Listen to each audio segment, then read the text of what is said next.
For kids with parents in prison, life, no doubt, is a struggle. It's a struggle to deal with disruption, to succeed at school, and for some, a struggle to stay out of trouble themselves. Now, Soledad O'Brien travels to a neighborhood in Houston where dozens of children have these problems and where one woman is creating solutions that allow them to heal. Hey, sweetie. For these high school kids in Houston, Texas, Okay, all phones off.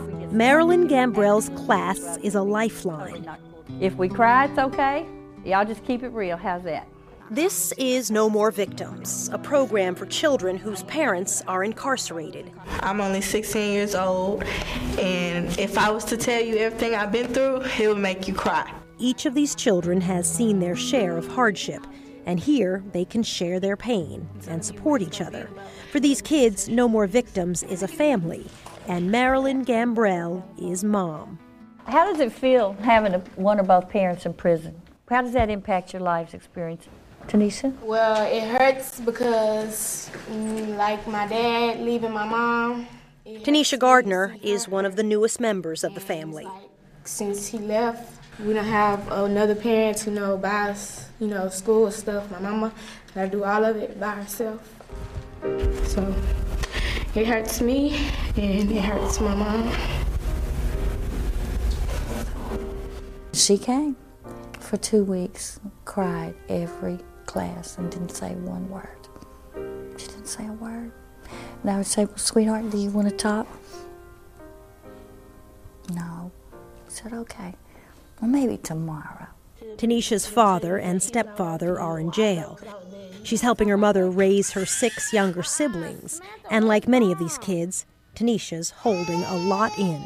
If you look at me, you won't really tell, what I've been through and stuff. And so, like the type of person that I am, I'm a fun person and I just like to have fun or whatever.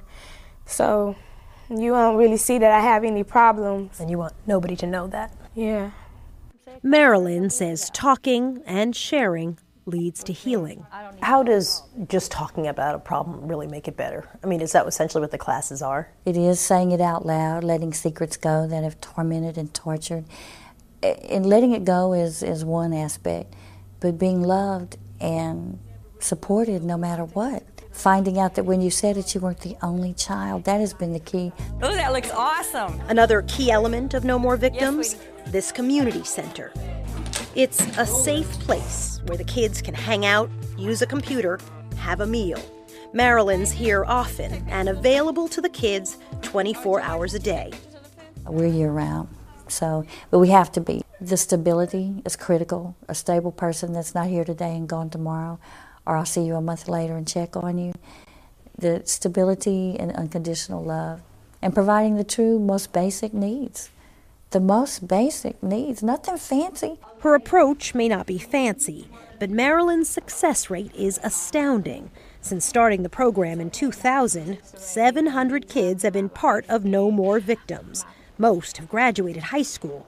Few have ever gotten into serious trouble. I want to be like a normal family, have a father. Shantae Weaver says No More Victims changed her life. She joined in 2005. This class is really important because, most of us, we feel like killing ourselves before we got in this class. But when we got in this class, we felt loved. This was Shantae then. This is Shantae now. 2 jobs, going to college. A veteran member able to help out younger kids like Tanisha. For 5 years, Marilyn Gambrell has been there for Shantae, even while her mother was in prison. Miss Gambrell, she goes to our trials, she goes to our graduations, she gives us birthday gifts. It took years for Shantae to open up about all she's been through, something that Tanisha Gardner is slowly learning to do. And then all of a sudden one day, cried the whole class. I said, sweetie, you want to stay over for a minute? And I got the yes, and I went, okay. Ever since that day,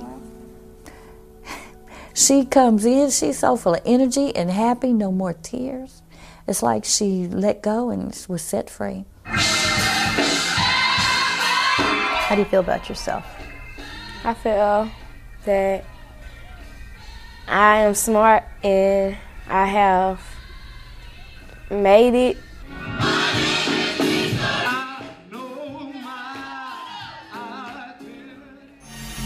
Okay, you see here on my screen, I have Judge Mathis with us, and I'm going to get to you in a second, but also Marilyn Gambrell, the woman you just saw featured there. And Marilyn, I'm bringing you in right now and immediately because you were a part of this we're putting together for this Black in America series, but still sitting here, I was watching you as you were watching that piece, and you are almost breaking, you can't keep it together here. Why this morning, why do things, and still seeing that, affect you so this morning? Good morning. It's always going to affect me. It's part of the passion and the compassion and years of work and seeing things that most of America really don't have any idea about that these children face. So what you see with me is tears of joy, a lot of hard work ahead, and I'm committed for life. What is it, ma'am, that these kids are missing? What would you say? And we talk about the parents not being there. Is it the support? Is it an example? What is it these kids are not getting? A safe place. A lot of instances, I know what we've created for them is in the classroom setting at school as well as at our facility. As well, it's a safe place to come where you're not going to be hurt, where you're not going to be judged about what family issues you're dealing with. You're honored, you're loved, you're respected. Birthdays are important. It's just creating a very safe place and filling a void and relieving some of the responsibility that we can from this child so they can kind of breathe and feel a lot better about themselves and mostly safe. All right, Judge Greg Mathis with us here. A lot of people know you from your TV show, and a lot of people might know the backstory. If they don't know, you have a gang to gavel story that some would call it.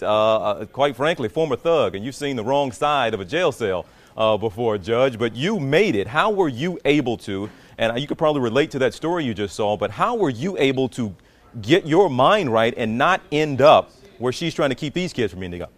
Two things, TJ. One, when I was released from jail, I was told to get a GED as a condition of my parole. I did that, and I was able to escape the environment in which I had grown up in through an affirmative action program they had at Eastern Michigan University. When I left and went to college, I was in an environment that was conducive to educating and reentry into mainstream society. So it was those two things, an education essentially, that allowed me to overcome those past obstacles. Well, some of these kids you see here and this support that they are getting through this program, how helpful would this be, do you think, Judge Mathis, if we could take it from where she's doing it now and implement this thing nationwide? I think it would be of immense help. I'm convinced, TJ, that the bigger problem with all of society as it relates to destructive youth is the failed education system.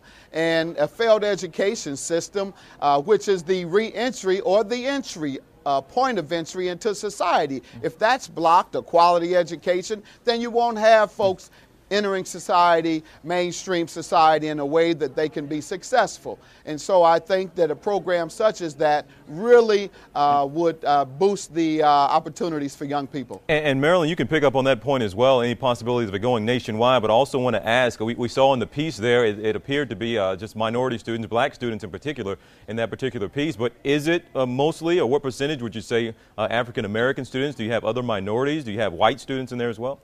We do. We have, the majority is about 85% African American, and then we have Hispanic children as the next largest number, and maybe 5 or 10 white children. This is just the nature and the reality of our community where we're at, but this program is capable of going absolutely nationwide. This child exists in every school district in this country. There's millions of children. We don't even talk about them. They're referred to as throwaway children. And we need to absolutely implement it in schools. That's where we're going to be able to help most children, is one place that they come to. And this is across the board, socioeconomically, racially. This child exists across the board in every aspect of this country. All right. Well, Marilyn Gambrell, really good to have you with us this morning. And again, you said those were tears of joy, and I'm glad they were. I really applaud you for what you are able to do. And Judge, applaud you for what you were able to accomplish. If you all aren't familiar with Judge Mathis's story, you need to go look it up and see the background. He didn't just show up there and they gave him a robe. He went through a lot to get it. So thank you to both of you for being here this morning. Thank you so much. Okay, thank you. And for those of you who want to see more and learn more about Marilyn Shannon Gambrell's program, you can see it just days from now, because our special correspondent, Soledad O'Brien, going to be examining Black in America. We have the second part, the follow-up to Black in America from last year. We got Black in America 2 coming your way. Premieres just a few days from now, July 22nd and 23rd.